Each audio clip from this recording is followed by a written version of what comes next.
Hold up. It's that boy HD4President. Don't give a damn. He cooler than a fan. Walking real tall. Some say he's a man.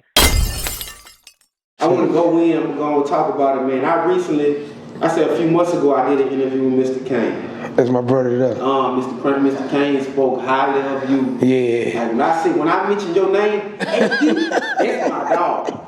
That's my dog. And he was like, bro, HD was working. Yeah. And he was letting people stay in his house. Yeah, people was taking stuff out of his house. Stealing all kind of stuff. You know, he put his work in. He never hated on nobody.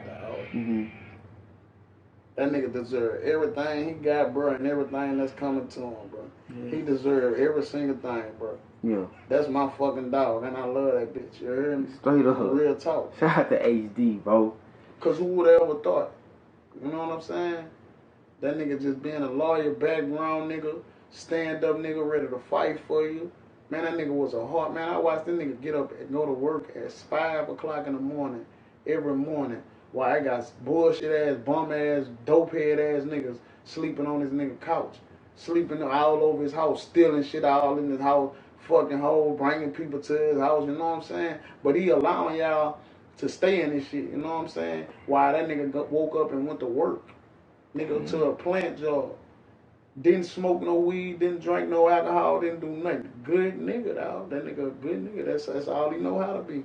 Nigga a good nigga. Like, talk about your relationship with Mista Cain and what was it like during that time when you were letting guys stay at your house and, like I said, people was taking stuff from you and all that. Man, it's crazy because when, like, me and him had like the same best friend, but at the time, me and him ain't know each other.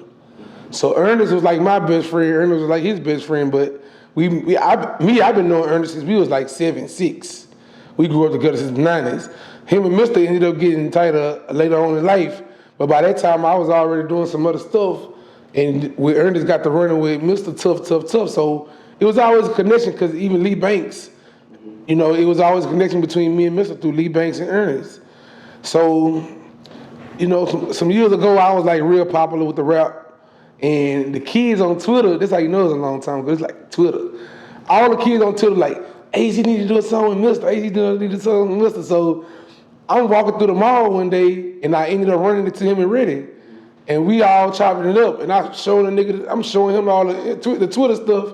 He's like, man, pull up at the studio tonight. So I pull up at the studio. I come with a whole computer, nigga, because back then, you know, the Apple computers that just came out. So I got the whole Apple computer with me with me. I walk in there with the whole thing, set that bitch up, you know, play the song. I'm like, ooh, this nigga raw. And then ever since then, we just really tapped in and we've been like brothers. So, you know, at one time, like he had a spot in Baton Rouge and I had a spot in Houston. He had the keys to my house, I had the keys to his house. So a lot of times he'll be in Houston in my shit and I'd be in Baton Rouge in his shit. Cause I used to be catching them plant turnarounds, so I be just staying out there for like 3 months at a time. Go hit a turn around, run about 30 grand, and go back to Houston. So nigga so real, nigga had the keys to my car, I had the keys to his car. We really like brothers, bro. So we be bumping heads sometimes, but you know that's of course, like that little bitch ain't scared of shit though. So yeah, man. So you know, on the street of Mista, I used to let all the rest of the crew come by the crib and shit. So you got, you know, all the little rap niggas at the time. And I'm like, you know what I'm saying? I'm like, hey, y'all good, you know, just respecting niggas.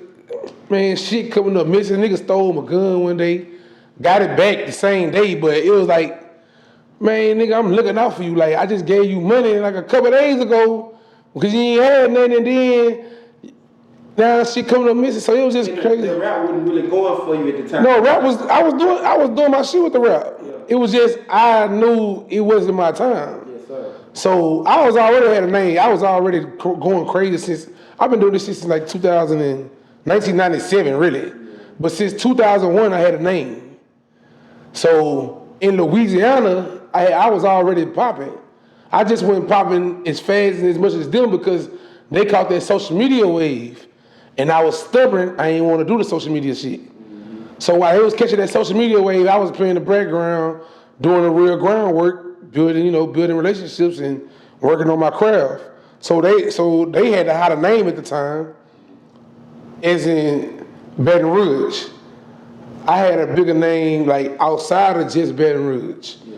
But as far as like the city, everybody knew HD, everybody know I rap, but I ain't never had that one song that really just gave him like, oh yeah, he rapped that song. It used to be like, man, HD one of the rawest rapping niggas with that shit. But it was never no one song to pinpoint how good his music was, but you always had niggas like Reddy, you know, whoever, I'll be like, yeah, HD4President, you know what I'm saying? So at the time, these niggas was coming up, they was always younger than me, y'all, you know, so I just used to always bring them niggas around me, like Scotty and them, man, G-Money, all them little dudes used to record in my house, bro.